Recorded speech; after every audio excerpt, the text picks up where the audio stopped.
Hey fam, this is the third recording that I've done.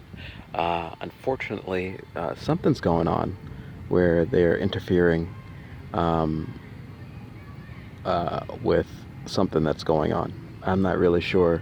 We're having a bad day today. Anyway, so I'll just do a quick recap. There was a van that was straight ahead.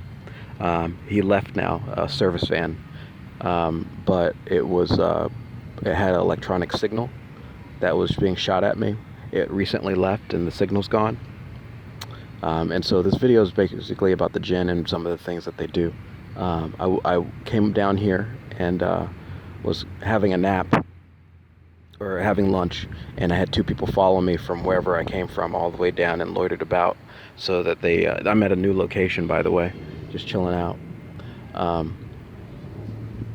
And then I decided to go ahead and try to have a nap, and I was under some electronic harassment, and I went down and took a nap, and this gentleman came up, and he's been kind of squealing and yelling over here by himself. The reason why I came over here is because there's like a big park over there, and I don't assume that too many people will come over here unless they're doing their spying for the Djinn or they're the Djinn's children. And again, this is the third time I've made a video out here, and each one has been deleted. There was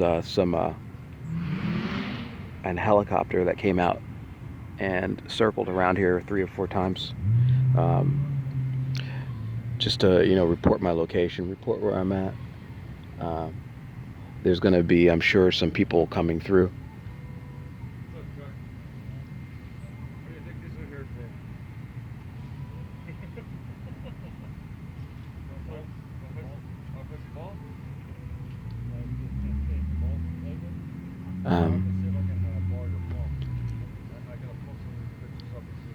There's some stuff going on.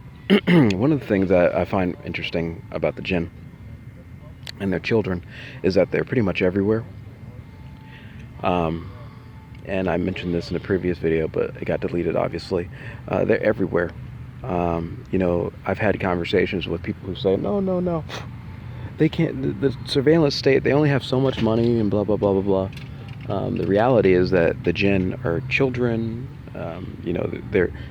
They occupy the bodies of children, teenagers, adults, non-working adults, as you can see, and animals, many others. And the Djinn don't work themselves. I'm sure they don't get paid. So it's not just about surveillance state. They literally are like a super organism, and they have many different parts everywhere. So it's really hard to tell who's a Djinn. It's really, really difficult to figure it out.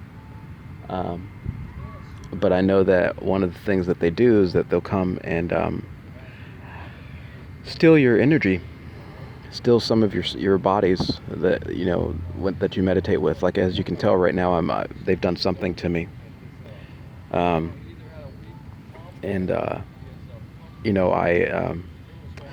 It makes it very difficult to think and to be. Anyway, so the Djinn basically came over and have been attacking me all day. Not happy that I changed locations, because they usually set something up. They usually have some type of setup coupled with mind control, where they try to get you to go to a specific location, meditate. Who knows what they're up to right now? Meditate so that they can steal your soul body. And I'm pretty sure that there's some type of clone of me somewhere, so that when they steal the soul body of mine, they can couple it or give it to the clone, and so that the clone can be anyway, so that the clone can go ahead and imitate me and mimic me. They have a whole industry with this. This is a very negative and horrible experience, because the reality is that they take away your freedom, they take away your ability to be free, and in order to love and to be happy, all for their benefit. I'm going to go ahead and move because they're getting really antsy. Um,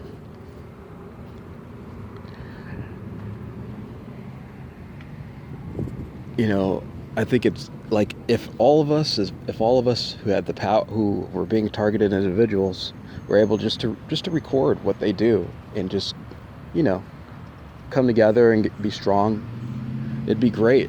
But, you know, they surveillance an entire area, probably like 10, 20 square miles at a time per target, and work very hard to separate you and keep you away from anyone who might be able to help you.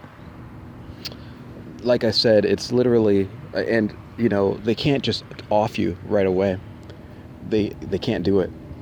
So the reality is that they have to figure out a way to steal from you, to break you down, to hurt you in any way possible, so that they can steal from you or become you. Or, you know, if you look at the videos on YouTube of clones and stuff like that, like anyone who's like in the music industry, anyone who is a part of this system eventually gets killed and cloned because you know, they're evil. And they don't want anything to do with exposure. They want to hide out. What a beautiful animal right there. They want to hide out at all times, and you know, they don't want to be exposed because maybe people will start catching on to what it is that they're doing. I mean, the real humans. Um, these Djinn and their children are basically abominations. They're not real people. They don't have souls. Um, the women are infertile, so that, you know, they probably are using some type of technology, some type of in vitro, in order to have the baby, and the baby is disconnected from source. And so maybe this is one of the reasons why they have to steal precious source energy from people who like me meditate and try to build themselves up. They are stealing it for themselves, for their babies and their families, without your permission, by the way. I'm sure this is one of the major think tank things that they've been doing as Djinn, trying to figure out how to steal and how to keep people from rising up against them. Because at this point, one of the only ways that I think that as a people we can rise up against them is to raise our frequency to the point where they can no longer infiltrate our bodies and use our minds with mind control. And then we probably will be able to see them and do something about it.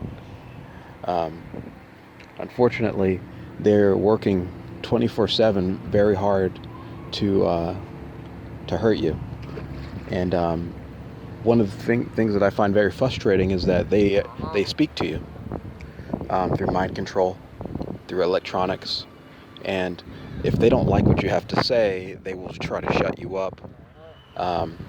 And basically, my whole idea is that you guys are working hard every single day because you know you're wrong.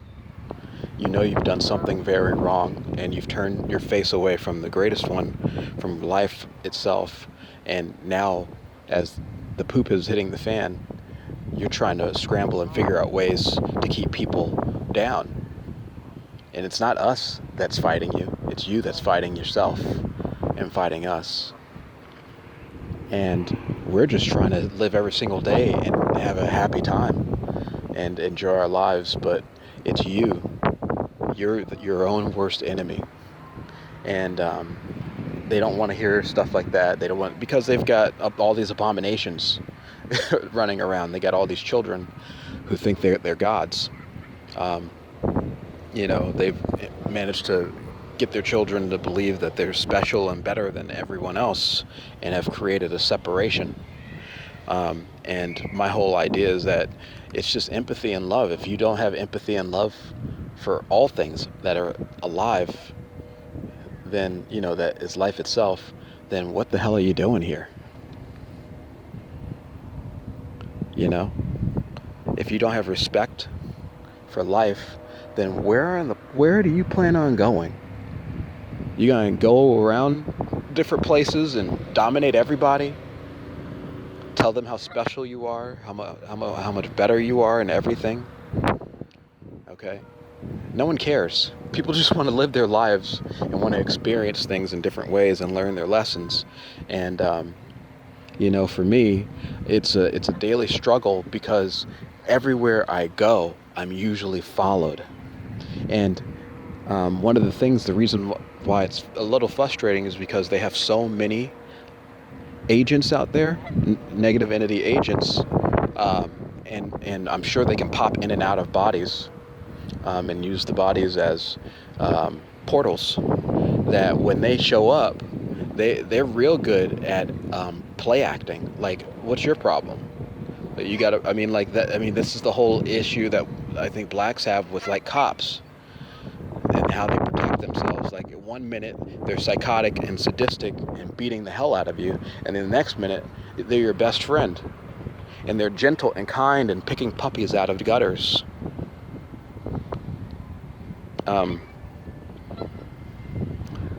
Not to mention, a lot of their agents and children have multiple personalities, and I think, from my understanding, 2 is like the minimum. Like, you have to have at least 2 separate, multiple personalities if you're a part of their families. So I'm assuming that they probably have 5, 6, 10, as many as you can fit. All right, and these entities make it very difficult as a normal, creator-fearing individual that just want to having a normal life that's like, oh, things aren't that bad, are they? You have to understand that they are very bad. When you're following a homeless man everywhere he goes and sticking things up his butt and electronically monitoring him, turning off phones and stealing their energy and trying to poison people and get them in trouble with cops and complete surveillance. There is something really, really wrong with that. To the point where only prayer, meditation, and love will get you past that type of evil. And that's why I think it's really funny. I mean, I get attacked by them every now and then. Like, sometimes they'll be very angry and they will come up to me and they will attack in some way. Usually a verbal attack, something really nasty. And there's nothing you can do. You're just like, gosh, I hope that you get better. But you know that they've got 50, 20, 1,000 others just like that person, just waiting in their labs or somewhere, ready to be exploited. And, the only thing that's going to get past this is for us just to rise ourselves, rise our vibrations, so that the Djinn are no longer a part of our lives, because they've made it so that you can't get rid of them. Think about the worst sex offender, rapist, stalker, and then multiply that times 1,000,000, and you got your Djinn. All right? And, they're everywhere. And especially since I've started eating meat and I've decided to go vegetarian, their ability to manipulate and to hurt has been significantly reduced, because you're getting closer to your true self, you're getting closer to nature. So I've witnessed that they keep trying to set up little scenarios where I'll meditate and they'll try to steal it, or they'll just come and steal my energetic body, and then I'll be weakened and I'll be walking around almost in a daze. And so that's another thing that they do, is they'll steal your motivation. And so you kind of have to get past that, pray, and get stronger. So again, I'm just chilling out here at this little pond area. I'm sure I already saw someone across the way. I don't know what their range is, but it's pretty far. I had someone sitting across over there staring right at me. And, I felt all sorts of nasty, negative energy. And as soon as I got up and looked at them, they walked away. So, you experience things like that on a regular basis. And then if they really have an operation, they'll just come straight up at you, like this guy over here. Anyway, this is James. Peace and out.